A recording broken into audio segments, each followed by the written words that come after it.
susurros en la penumbra, una presencia desconocida. Sombras que te acechan, escapando de tu vista. Juegos de luces y espectros en la ciudad futurista. Ecos del averno llaman, rompiendo la calma. Sombras parecen gritar, desde más allá vendrán.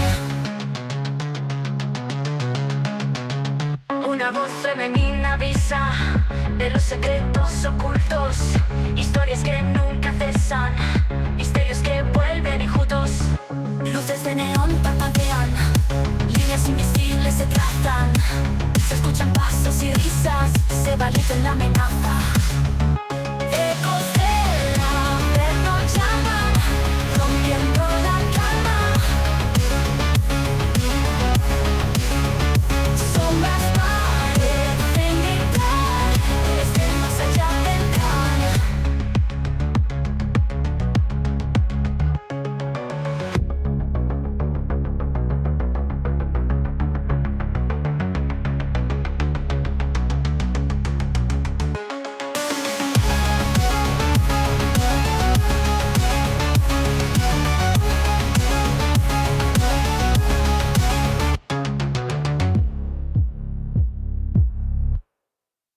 Bienvenidos, queridos amigos del misterio, a un nuevo podcast de Ecos del Averno, el lugar donde lo inexplicable y lo terrorífico cobran vida. Poneros cómodos, ajustad los auriculares, apagad las luces y disfrutad de este apasionante viaje por lo desconocido.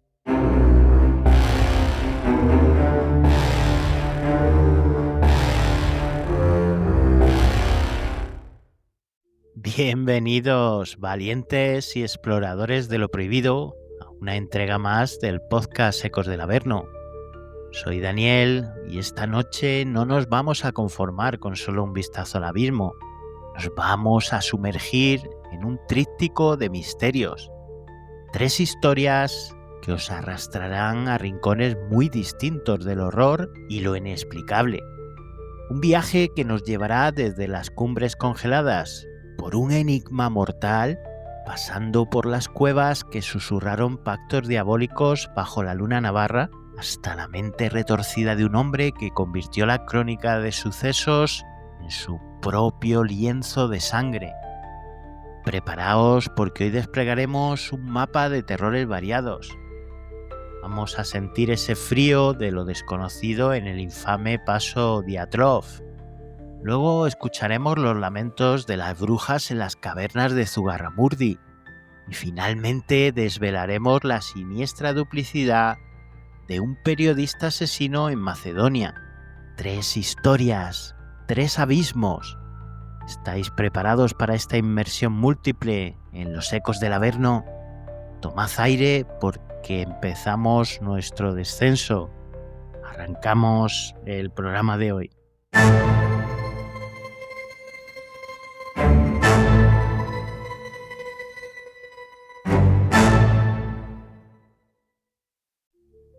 Nuestra primera parada de hoy nos lleva a uno de los enigmas más escalofriantes y debatidos del siglo XX. Un suceso donde la lógica se quiebra, donde la evidencia susurra horrores indecibles y donde la verdad parece haberse congelado para siempre en el hielo implacable de los montes Urales. Imaginad, para ponernos en contexto, la situación. Un grupo de jóvenes excursionistas, experimentados, llenos de vida y sueños, en la vasta e inhóspita belleza de la Rusia invernal. Lo que comenzó como una aventura deportiva se transformó en una pesadilla de la que ninguno regresaría para contar la historia completa. Esta noche, en Ecos del Averno, desenterraremos los fragmentos de lo ocurrido en el infame paso Dyatlov. ¿Estáis listos para escuchar los ecos que aún resuenan desde aquel páramo helado? Pues si es así, nos vamos a trasladar a febrero del año 1959, en plena Guerra Fría, mientras el mundo contenía la respiración ante la tensión entre superpotencias. Un grupo de 9 estudiantes y graduados del Instituto Politécnico de los Urales, más un guía deportivo, se preparaban para una expedición de esquí de categoría 3, la más alta en dificultad, a través de los Urales septentrionales en la provincia de Sverdlovsk. El líder del grupo era Igor Dyatlov, un estudiante de ingeniería de radio de 23 años. Era carismático y experimentado. Junto a él estaba Zinaida, Yuri, que gracias a Dios, abandonó la expedición tempranamente por una enfermedad que, aunque en su momento, pues imaginaos el fastidio que le pudo causar porque le jorobó el plan, al final eso fue un giro del destino que le salvó la vida. También iba Ludmila, Alexander, Runstein, Yuri Doroshenko, Nicolás y Simon, que era el mayor del grupo y era el instructor de esquí y guía de montaña, eso sí, con un pasado algo enigmático. Partieron el 23 de enero de la ciudad de Ipdel. Como hemos dicho antes, el 27 de enero, Yuri Yudin, aquejado de una ciática severa, se vio obligado a regresar desde el último asentamiento habitado, que era Vizay. Se despidió de sus compañeros sin saber que esa sería la última vez que los vería con vida. Los 9 restantes continuaron, adentrándose en la naturaleza salvaje. Sus diarios y fotografías, recuperados posteriormente, pintan un cuadro de camaradería, buen humor y la típica resiliencia de jóvenes aventureros que se enfrentan a los elementos. Su objetivo era alcanzar la montaña Otorten, cuyo nombre en la lengua mansi local se traduce omniosamente como «no vayas allí». El 1 de febrero, debido al empeoramiento de las condiciones climáticas, con tormentas de nieve y visibilidad reducida, el grupo se desvió de su ruta planeada y terminó acampando en la ladera de la montaña Kolatsiaki, o montaña muerta en Mansi. Una elección de emplazamiento que para muchos expertos ya en sí resultaba extraña, en una ladera expuesta, sin la protección natural de un bosque cercano. Tenían previsto enviar un telegrama a su club deportivo el 12 de febrero, a su regreso a Vizay. Cuando esa fecha llegó y pasó sin noticias, la alarma empezó a sonar, aunque inicialmente se pensó en un retraso habitual en este tipo de expediciones. Poco a poco los días se fueron convirtiendo en semanas y la inquietud dio paso a una angustia palpable. El 20 de febrero se organizó una partida de rescate compuesta por profesores, estudiantes voluntarios y posteriormente ya el ejército y la Militsilla, que era la policía soviética. Lo que encontraron el 26 de febrero desafiaría toda explicación lógica y sembraría las semillas de un misterio que perdura hasta nuestros días. En la ladera de Kolatsial, a unos 10 kilómetros de su destino previsto, los rescatistas encontraron la tienda de campaña del grupo. Y aquí es donde la realidad comienza a torcerse. La tienda estaba parcialmente cubierta de nieve. Pero lo más impactante fue descubrir que había sido rasgada y cortada desde dentro, como si algo hubiera aterrorizado a sus ocupantes, hasta el punto de hacerles huir de una forma desesperada, sin tiempo siquiera para abrir la entrada principal. Dentro de la tienda encontraron todas las pertenencias del grupo, sus mochilas, ropa de abrigo, zapatos, comida e incluso el dinero. Afuera, una serie de huellas, 8 o 9 pares, descendían por la ladera en dirección a un bosque cercano, a más o menos 1,5 kilómetros de distancia. Las huellas eran extrañas. Algunas personas iban descalzas, otras solo con calcetines, algunas con una sola bota, en pleno invierno siberiano, con temperaturas que podrían descender hasta los menos 30 grados Celsius. ¿Qué pudo causar tal pánico para que huyeran de su refugio sin ni siquiera la protección adecuada contra ese frío glacial? Las primeras víctimas fueron encontradas al pie de un gran pino, cerca de los restos de una fogata improvisada. Eran los dos Yuris, Yuri Krivonischenko y Yuri Doroshenko. Estaban descalzos y vestidos solo con su ropa interior. Sus manos estaban quemadas y las ramas del pino estaban rotas hasta una altura de 5 metros, sugiriendo que habían intentado trepar, quizás para observar algo o para escapar de ello. A unos 300 metros de allí, en dirección a la tienda, encontraron el cuerpo de Igor Dyatlov. Estaba de espaldas, con una rama en una mano y el rostro orientado hacia la tienda, como si intentara regresar. A otros 300 metros aproximadamente yacía Zinaida, también en una postura que sugería un intento desesperado por volver al campamento. Su rostro mostraba signos de congelación, pero también una expresión de profundo terror. Rustem Slobodin fue encontrado entre ellos, con una fractura craneal, aunque la causa oficial de la muerte fue hipotermia. La búsqueda de los 4 excursionistas restantes se prolongó durante más de 2 meses. El invierno siberiano no cede sus secretos fácilmente. Finalmente, el 4 de mayo, bajo 4 metros de nieve en un barranco dentro del bosque, a unos 75 metros del pino, donde se hallaron los primeros cuerpos, encontraron los restos de Ludmila, Nicolás, Alexander y Simon. El estado de estos últimos cuerpos era aún más perturbador si cabe. Ludmila no tenía lengua, ojos ni parte de los labios y tejido facial. Además, presentaba varias costillas rotas. Nicolás tenía una fractura craneal severa. Alexander Kolevatov también tenía deformaciones y Simon tenía el pecho aplastado y le faltaban los ojos. Las lesiones, según los forenses, eran de una fuerza extrema, comparable al impacto de un coche a alta velocidad. Sin embargo, no presentaban heridas externas importantes, salvo las sufridas por Ludmila y Simon en el rostro. Y un detalle más, escalofriante: algunas de sus prendas de vestir presentaban niveles significativos de radiación. La investigación oficial soviética concluyó en mayo de 1959, apenas unas semanas después del hallazgo de los últimos cuerpos. El veredicto fue sorprendentemente vago. Los excursionistas habían muerto debido a una fuerza natural desconocida e insuperable. El caso fue clasificado y los archivos se cerraron durante décadas. Esta conclusión, lejos de calmar las aguas, solo alimentó un torbellino de especulaciones y teorías que persisten hasta hoy. Vamos a analizar algunas de las principales hipótesis que se barajan.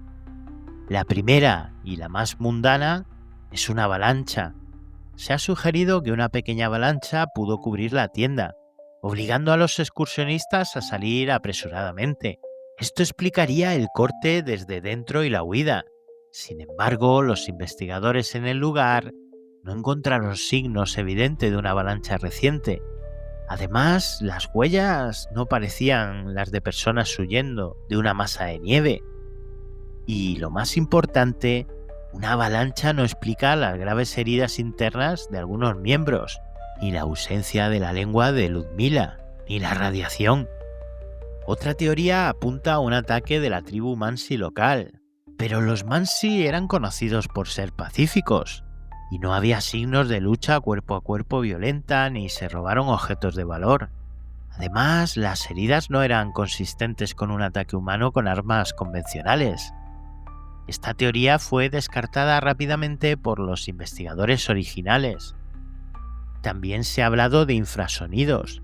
Ciertas condiciones de viento en terrenos montañosos pueden generar infrasonidos de baja frecuencia, inaudibles para el oído humano, pero capaces de inducir pánico irracional, náuseas y malestar extremo. ¿Pudo quizás esto llevarlos a un estado de locura temporal, a rasgar la tienda y huir hacia una muerte segura? Es una posibilidad que explicaría el pánico, pero tampoco las lesiones traumáticas ni la radiación. La presencia de radiación en algunas prendas ha llevado a teorías sobre pruebas militares secretas. ¿Se desviaron los excursionistas quizás hacia una zona de pruebas de armamento? ¿O fueron testigos de algo que no deberían haber visto? ¿Se reportaron avistamientos de esferas brillantes o luces anaranjadas en el cielo nocturno de la región durante esas fechas, tanto por otros grupos de excursionistas como por habitantes locales e incluso personal militar? ¿Podrían ser estas luces misiles, cohetes o algún tipo de tecnología experimental? Esto podría explicar la radiación y quizás una orden de encubrimiento posterior. El investigador principal, Lev Ivanov, admitió años después, en 1990, que él y otros oficiales fueron presionados para cerrar el caso y que creía que esferas voladoras brillantes estaban involucradas. Y luego, por supuesto, están las teorías más exóticas, desde un encuentro con el Yeti o Almasty, el hombre de las nieves ruso, que podría explicar la fuerza brutal de las heridas y el terror, hasta un contacto con entidades extraterrestres. Estas teorías, aunque populares entre los entusiastas de lo paranormal, carecen de evidencia tangible más allá de la extrañeza del propio suceso. Sin embargo, ante la falta de una explicación convencional satisfactoria, ya sabemos que la mente humana tiende a explorar todos los rincones, tanto de lo posible como de lo imposible. Un detalle que a menudo se pasa por alto es la cámara de Simon. Se dice que Yuri Yudin, el superviviente, afirmó que Simon llevaba consigo una segunda cámara, además de la que fue encontrada. Esta segunda cámara nunca apareció. Contenía la última fotografía, a lo mejor, la clave de este misterio.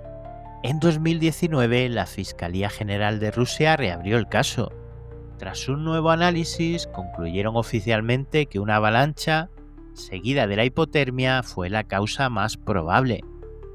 Argumentaron que la visibilidad era nula y que, tras abandonar la tienda, los excursionistas no pudieron encontrarla de nuevo.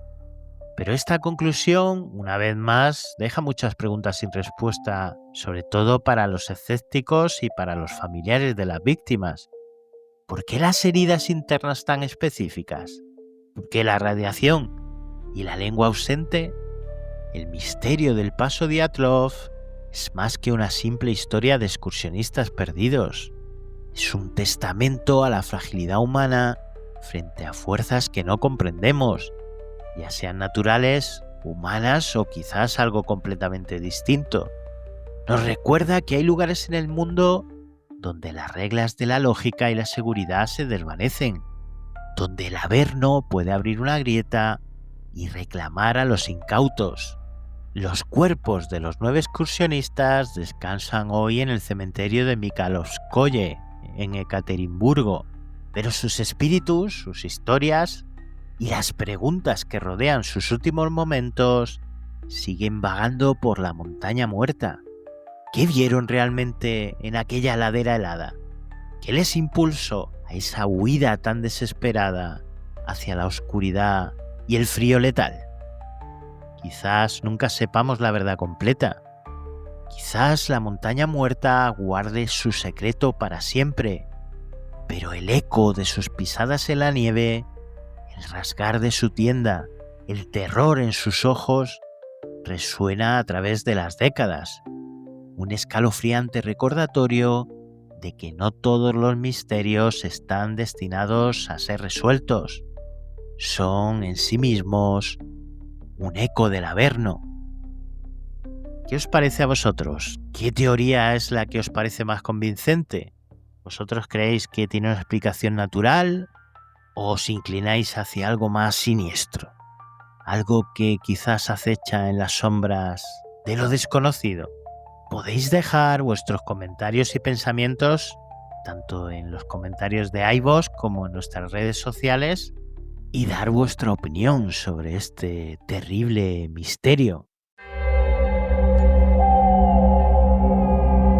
¿Tienes alguna experiencia que contarnos? ¿Has vivido alguna situación inexplicable que quieres compartir?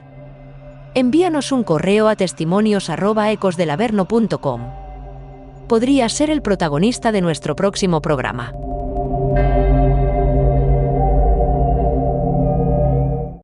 Y ahora, desde las gélidas cumbres de los Urales, nuestro viaje a lo inexplicable nos lleva a una tierra de verdes valles y montañas ancestrales, en el corazón de Navarra, al norte de España. Un lugar de belleza serena que, sin embargo, esconde en sus entrañas una historia de terror, superstición y una de las persecuciones más infames de la brujería en Europa, Zugarramurdi, el pueblo de las brujas. Nos adentraremos en la cueva de Zugarramurdi, conocida también como Sorgin en Lecea, la cueva de las brujas, un vasto túnel natural horadado por el arroyo Olavidea, un lugar que, según las crónicas de la Inquisición, fue el escenario de aquelarres diabólicos, pactos con Satanás y rituales que desafiaban toda ley divina y humana. Pero, ¿qué ocurrió realmente en este enclave navarro a principios del siglo XVII? ¿Fueron sus habitantes sirvientes del maligno o víctimas de una histeria colectiva y una maquinaria de terror implacable? Acompañadme mientras las sombras de Zugarramurdi nos susurran sus secretos. Nos situamos en Zugarramurdi a principios del siglo XVII, un pequeño pueblo enclavado en los Pirineos navarros, cerca de la frontera con Francia. Es una comunidad rural, aislada, donde las antiguas tradiciones y creencias paganas aún pervivían, a menudo mezcladas con el cristianismo imperante.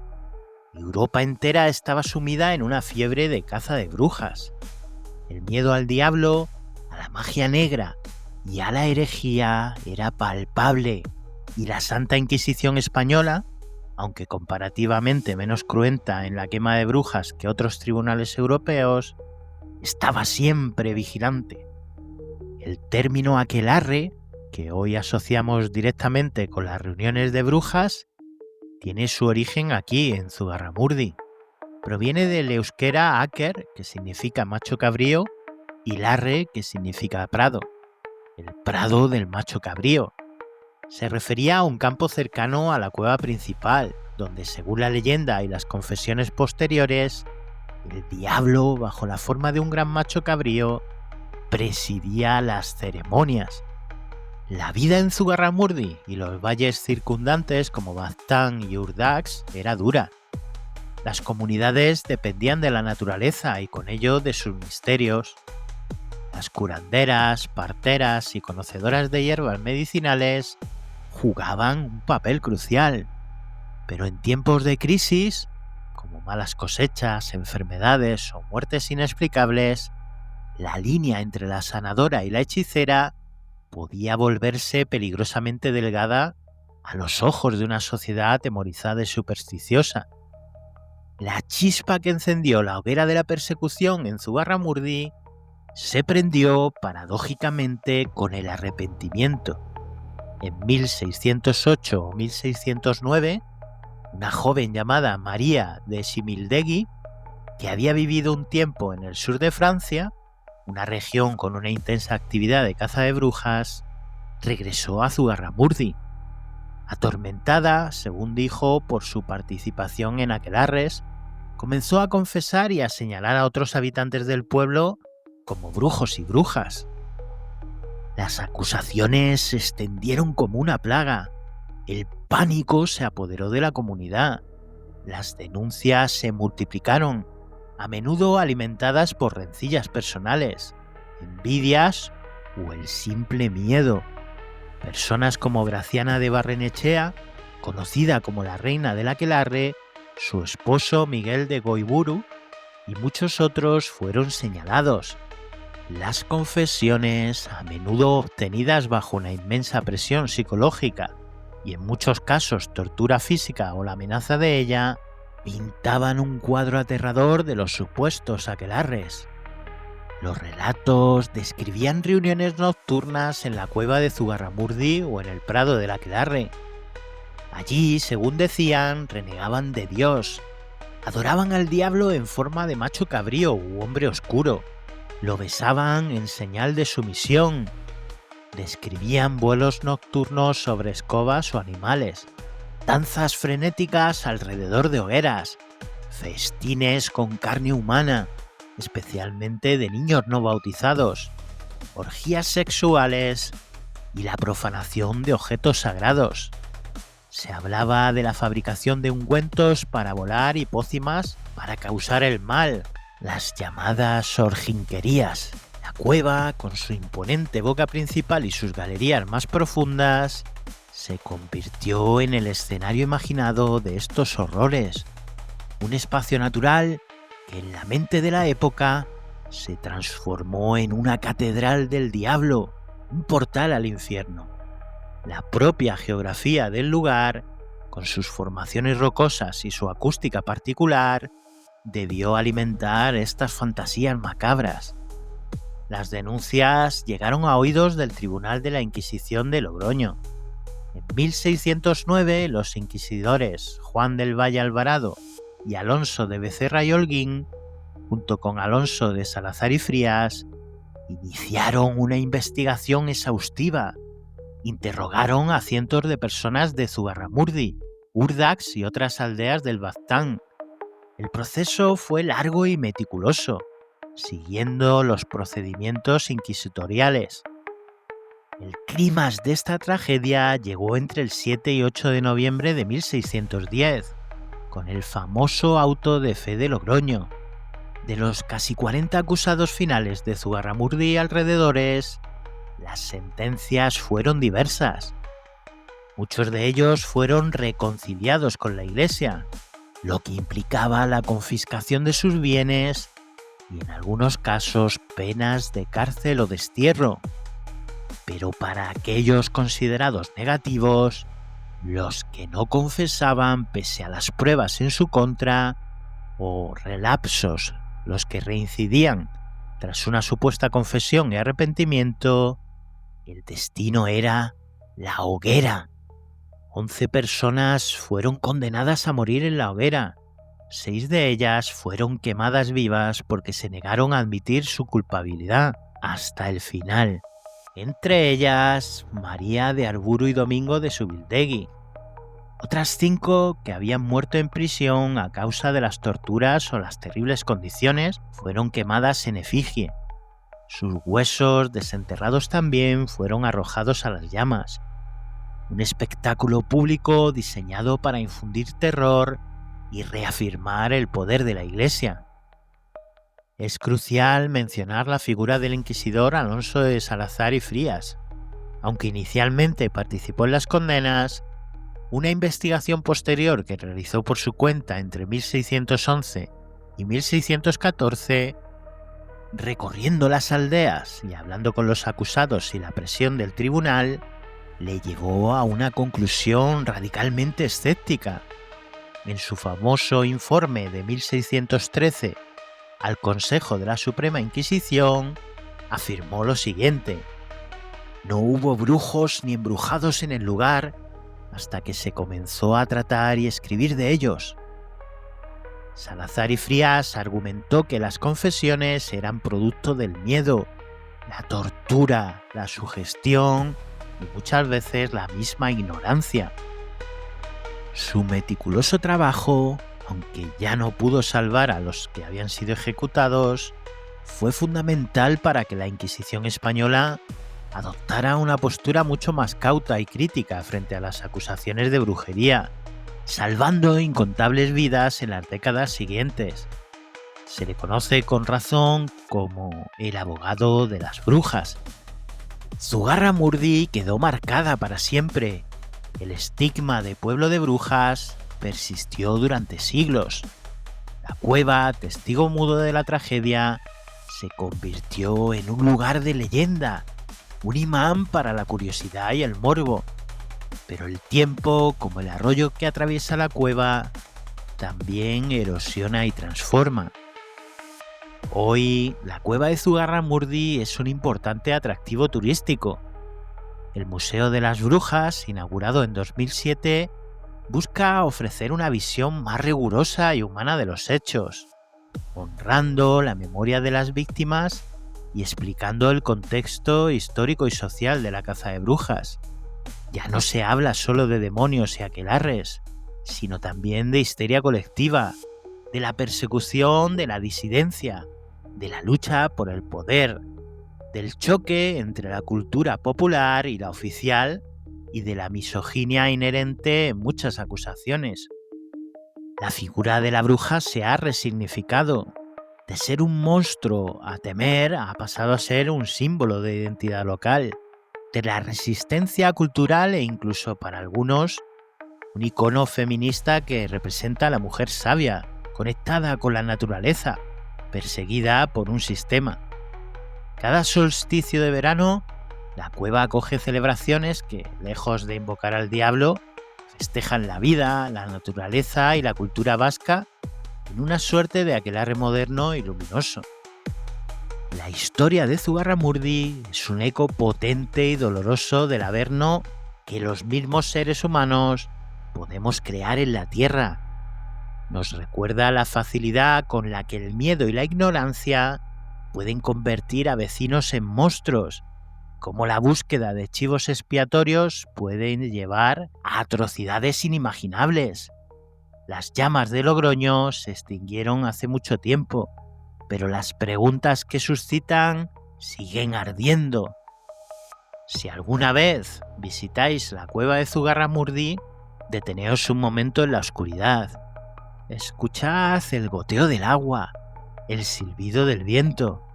Quizás, y solo quizás, podáis percibir los ecos de aquellas voces silenciadas, los lamentos de los acusados, los gritos de los torturados, las frías sentencias de los inquisidores y la valiente duda de aquellos que, como Salazar y Frías, se atrevieron a cuestionar la locura, porque la cueva guarda la memoria de todos ellos. Y decidme, queridos acólitos del Averno, vosotros, ¿qué sombras del pasado creéis que aún acechan en Zugarramurdi? ¿Fue solo histeria o hubo algo más? ¿Algo que la historia oficial no ha podido o no ha querido contar? Por favor, compartid vuestras reflexiones con nosotros, pensando ahora en esta segunda historia que os hemos traído. Como siempre, podéis dejar los comentarios en el muro de iVoox o en nuestras redes sociales. Estamos deseando de escucharos.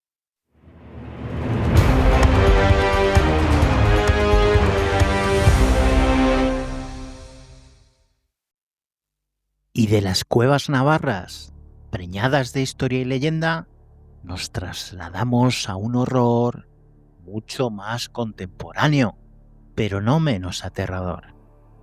Nuestra última historia de hoy nos lleva a la pequeña y aparentemente tranquila ciudad de Kičevo, en Macedonia, un lugar que entre 2003 y 2008 fue el macabro escenario de un monstruo que se escondía a plena vista, informando sobre sus propias atrocidades. Os hablo de Vlado Taneski, el periodista asesino, un hombre cuya firma aparecía en crónicas escalofriantes, artículos que detallaban con precisión los asesinatos de mujeres ancianas. Lo que nadie sospechaba era que esa precisión no nacía de una investigación exhaustiva, sino de la memoria del propio verdugo. ¿Estáis preparados para desentrañar cómo un reportero se convirtió en el protagonista de la crónica negra más aterradora de su país? Acompañadme si os atrevéis.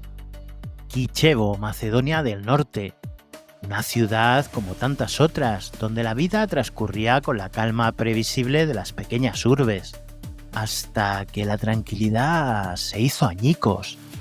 Entre 2003 y 2008, una sombra de miedo comenzó a extenderse por sus calles. Mujeres ancianas, vulnerables, empezaron a desaparecer para luego ser encontradas sin vida, víctimas de una violencia brutal. La primera fue Zivana Temelkovska, de 65 años, desaparecida en 2003 y encontrada muerta en enero de 2005. Luego, en 2007, Lyubika Lykoska, de 56 años. Y en mayo de 2008 fue Mitra Sinjanoska, de 64 años.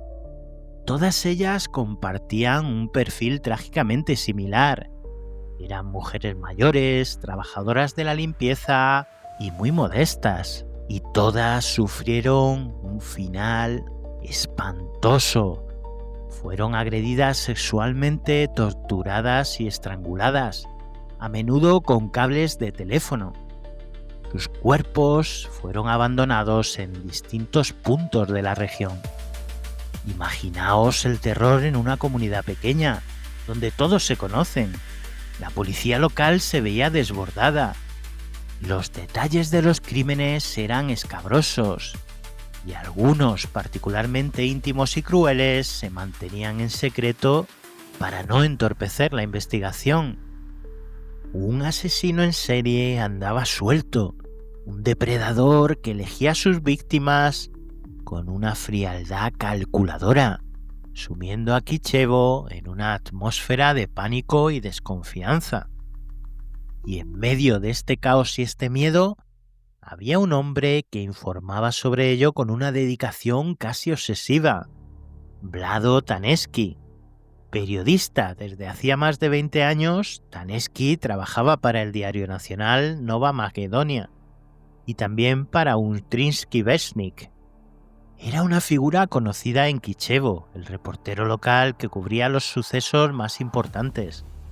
Y estos asesinatos eran, sin duda, la noticia más impactante que había sacudido la región en décadas. Los artículos de Taneski eran minuciosos, escalofriantemente detallados. Describía las escenas del crimen, las vidas de las víctimas, la angustia de sus familiares y la aparente ineptitud de la policía con una prosa vívida. Crónicas eran leídas con avidez por un público conmocionado que buscaba respuestas. Pero algunos de esos detalles eran demasiado precisos, demasiado íntimos. Taneski publicaba información que solo los investigadores y, por supuesto, el asesino podían conocer. Por ejemplo, el tipo exacto de cable telefónico utilizado para estrangular a una de las víctimas, un detalle que la policía no había revelado a la prensa. Poco a poco la policía comenzó a fijarse en él. ¿Cómo era posible que este periodista local siempre estuviera un paso por delante? ¿Era simplemente un reportero increíblemente astuto y con fuentes inmejorables? ¿O había algo más oscuro detrás de su aparente olfato periodístico? Los investigadores empezaron a analizar sus artículos no como crónicas, sino como posibles confesiones veladas. Se indagó en su vida personal. Taneski tenía una relación notoriamente difícil con su madre, quien curiosamente también había sido limpiadora, al igual que las víctimas. Su padre se había suicidado en 1990. Muchas piezas de un rompecabezas macabro comenzaban a encajar. La sospecha se convirtió en una investigación formal. Los agentes revisaron cada palabra de sus artículos, cada detalle que había publicado. La policía de Kichevo, en colaboración con expertos de Skopje, la capital, comenzó a tejer una red alrededor del periodista. El punto de inflexión llegó con las pruebas forenses. Se recuperaron muestras de ADN en los cuerpos de las víctimas. Y aquí la ciencia habló con una claridad aterradora. El ADN encontrado en los restos de Zivana Temelkoska y Lyubika Lykoska coincidía con el de Vlado Taneski. No había lugar a dudas. El hombre que había estado informando sobre los crímenes, que había entrevistado a los familiares de las víctimas y que había descrito sus últimos momentos con tanta precisión, era el mismo que les había arrebatado la vida. En junio de 2008, Vlado Tanevski fue detenido. La noticia cayó como una bomba en Kijevo y en toda Macedonia. ¿El respetado periodista un monstruo? La incredulidad inicial dio paso al horror y a la repulsión. Fue acusado formalmente del asesinato de Temelkovska y Likoska. También se le consideraba el principal sospechoso del asesinato de Mitra Sinjanoska, cuyo cuerpo había sido encontrado recientemente y se investigaba su posible implicación en la desaparición de otra mujer en 2003.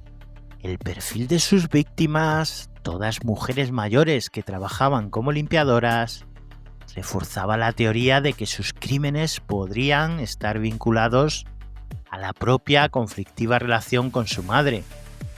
Tanevski negó todos los cargos, pero el mundo no tendría la oportunidad de escuchar su versión en un juicio, ni de conocer la verdadera extensión de sus crímenes. El 23 de junio de 2008, apenas un día después de ser trasladado a una prisión en Tetovo y a la espera de ser formalmente procesado, Vlado Tanevski fue encontrado muerto en su celda. La versión oficial fue un suicidio. Se dijo que se había ahogado en un pequeño cubo de agua. Una muerte extraña, casi inverosímil dadas las circunstancias y el método. ¿Cómo pudo un hombre adulto ahogarse en un recipiente tan pequeño sin que nadie lo oyera o sin que nadie lo impidiera? Inmediatamente surgieron las dudas, las teorías conspirativas. ¿Se suicidó realmente, incapaz de enfrentar la vergüenza y el castigo? ¿O fue silenciado? Quizás sabía demasiado sobre otras personas, o quizás alguien temía lo que podría revelar. Su muerte dejó un reguero de preguntas sin respuesta. Para los habitantes de Kijevo fue el fin de una pesadilla, pero también la negación de una justicia completa. El monstruo había desaparecido, pero sus secretos, sus motivaciones más profundas, se los llevó consigo a la tumba. Los psicólogos apuntaron a una mente profundamente perturbada, un hombre que quizás obtenía una gratificación perversa al revivir y narrar sus propios crímenes. Un juego macabro con la policía y la opinión pública. El periodista que se convirtió en el protagonista de su última y más sangrienta exclusiva. El caso de Vlado Tanevski es un recordatorio escalofriante de que el mal puede anidar en los lugares más insospechados, tras las máscaras más respetables. Un periodista, alguien cuya profesión se basa precisamente en la búsqueda de la verdad, y que en este caso se convirtió en artífice de la mentira y el horror. Traicionó la confianza de su comunidad, de sus lectores y de la esencia misma de su oficio. ¿Qué impulsó a Tanevski? ¿Fue el odio hacia su madre proyectado en otras mujeres? ¿O quizás fue la arrogancia de creerse más listo que todos, jugando al gato y al ratón con las autoridades mientras publicaba pistas de sus crímenes? Son preguntas que seguramente nunca tengan una respuesta definitiva, pero su historia es un eco perturbador del Averno que puede existir dentro de un ser humano y en una ciudad cualquiera, detrás de un teclado y una grabadora. ¿Y vosotros qué pensáis de este último caso de True Crime? ¿Creéis que su muerte fue un simple suicidio o hay algo más oscuro detrás de ese final abrupto? ¿Puede un hombre llevar una doble vida tan extrema sin que nadie sospeche nada? Dejadnos, por favor, las reflexiones que tengáis sobre la terrible historia de Vlado Tanevski. Os leeremos.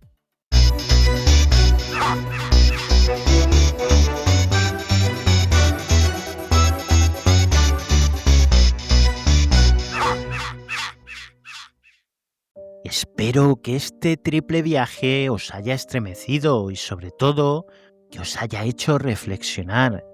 ¿Cuál de estas historias os ha impactado más?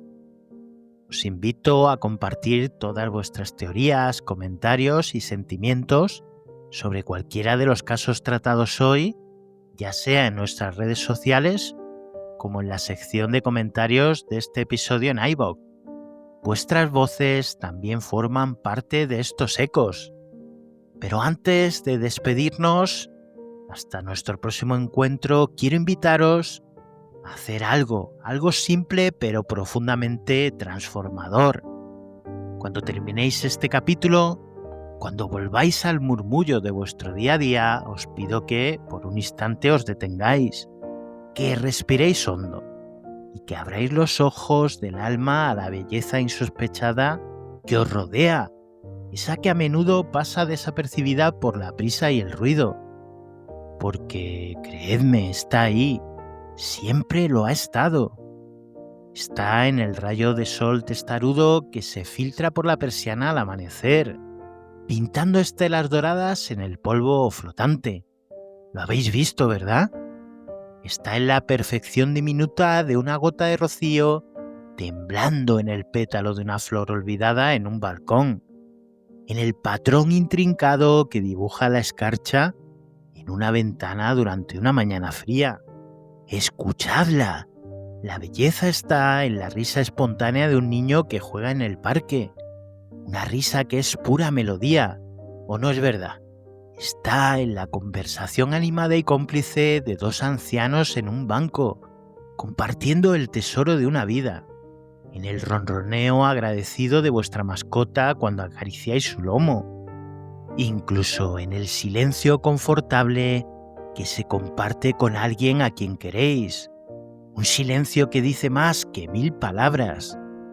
Sentidla en el abrazo cálido de un ser querido que os reconforta sin preguntar, en el sabor de ese café matutino que os despierta los sentidos y os promete un nuevo comienzo, en la textura de vuestra manta favorita en una noche de tormenta, ese pequeño refugio de paz, en la emoción que os eriza la piel al escuchar esa canción que parece hablar directamente a vuestro corazón.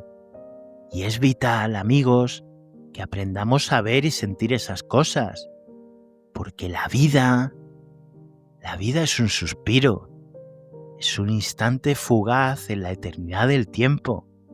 ¿No os dais cuenta de cómo vuelan los años? Como quien dice, ayer éramos niños descubriendo el mundo con ojos asombrados. Hoy quizá luchamos con las responsabilidades de la madurez. Y mañana seremos ese anciano o esa anciana en el parque, mirando con nostalgia el camino recorrido. Las etapas se suceden como estaciones, cada una con su encanto y sus desafíos, pero todas increíblemente breves. Y en este viaje vertiginoso, ¿a qué le damos realmente valor? Demasiadas veces nos aferramos a lo malo, a la herida, al rencor, al problema que nos agobia. Dejamos que las sombras ocupen un espacio desproporcionado en nuestro equipaje vital. Y mientras tanto, esos pequeños milagros cotidianos, esas joyas de belleza sencilla, se nos escapan entre los dedos sin que apenas les concedamos una mirada, una caricia, un pensamiento. Os pido de verdad que lo penséis bien, queridos amigos. ¿Qué preferís atesorar? ¿El recuerdo amargo de una discusión o la calidez de una mano amiga que os sostuvo? ¿La frustración de un plan que no salió como esperabais? ¿O la alegría serena de una tarde de sol en buena compañía? Porque cuando los años hayan pasado de verdad, cuando el cabello se nos vuelva nieve y los pasos más lentos, cuando sintamos que el final del camino se acerca, ¿qué creéis que nos reconfortará? Os aseguro que no serán las grandes conquistas materiales olvidadas, ni las pequeñas batallas ganadas con amargura. Serán estos instantes, la suma de todas esas veces que os detuvisteis a contemplar un atardecer, la memoria de cada risa compartida hasta que doliera el estómago, el calor de cada abrazo sincero, la paz de cada momento en que os sentisteis plenamente vivos y agradecidos por la belleza simple de existir. Estos no son solo detalles, amigos, son anclas. Son el tejido mismo de una vida bien vivida. Son pequeños milagros cotidianos que nos recuerdan que, a pesar de las sombras, el mundo está tejido también con hilos de luz. Buscad esa belleza. Apreciarla conscientemente no es un acto ingenuo, es un acto de rebeldía contra la desesperanza. Sí, pero es sobre todo un acto profundo de amor hacia vosotros mismos y hacia la vida. Es una forma de nutrir el alma, de llenarla de oxígeno cuando el aire se vuelve denso. Es elegir la esperanza, es elegir vivir de verdad, porque cada vez que reconocéis y abrazáis esa belleza, estáis encendiendo una pequeña vela en vuestro interior, una llama que os guiará, os dará calor y construirá un santuario de recuerdos al que siempre podréis regresar. Así que os invito con todo mi corazón a ser cazadores de estos instantes preciosos. Coleccionadlos, atesoradlos como el más valioso de los tesoros. Dejad que llenen vuestros pulmones y vuestro espíritu, porque en ellos reside una fuerza vital, la promesa silenciosa de que sin importar cuán oscuro parezca el camino a veces, cuán rápido sintáis que se os escapa el tiempo, siempre hay luz esperando a ser descubierta. Siempre hay motivos para la ilusión, para sonreírle al futuro que os aguarda y para un día no muy lejano mirar atrás y decir con el alma en paz: sí, valió la pena, viví. Que tengáis una excelente semana, acólitos del Averno. Y como siempre os digo, no olvidéis estar en alerta y no dejéis de mirar hacia atrás. Nos escuchamos el próximo miércoles, aquí en vuestro Averno favorito. Bye bye.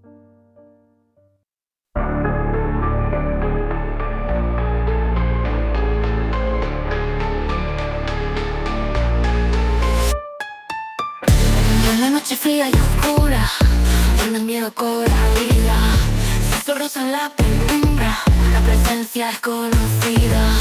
Sombras que te acechan, escapando de tu vista, juegos de luces y espectros en la ciudad futurista. Ecos del Averno llaman, rompiendo la calma. Sombras parecen gritar, desde el más allá vendrán.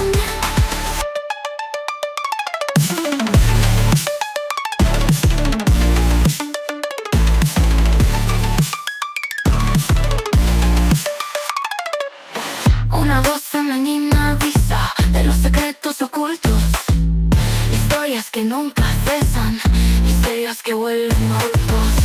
Luces de neón parpadean, líneas invisibles se trazan, se escuchan pasos